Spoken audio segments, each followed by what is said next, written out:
Australia's economy is in a weird spot right now in a lot of ways. On paper and from a 2D perspective, things aren't so bad. In recent years, unemployment has declined, inflation is doing okay, and we've seen year after year GDP growth. However, the country has been suffering at the hands of a cost of living crisis, with household goods becoming more expensive and house prices that are climbing like it's an Olympic sport, along with a whole gift bag of other problems we'll tackle later on.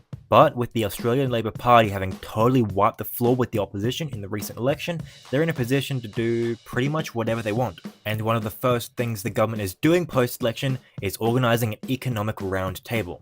Basically, a big meeting with all the who's who of the Australian economy, including members of both the private and public sector, being invited to come together in Canberra in mid-August to figure out how to get this economy going and growing. The talks are being headed by Treasurer Jim Chalmers, who is recognised by some as a fairly ambitious man, giving some hope that real action can come from this. However, conflicts of interest may be rife within the talks, which could force the whole thing into gridlock. Chalmers All-Star Conference is focused on three main talking points across 3 days. Firstly, economic resilience, then productivity, and finally budget sustainability.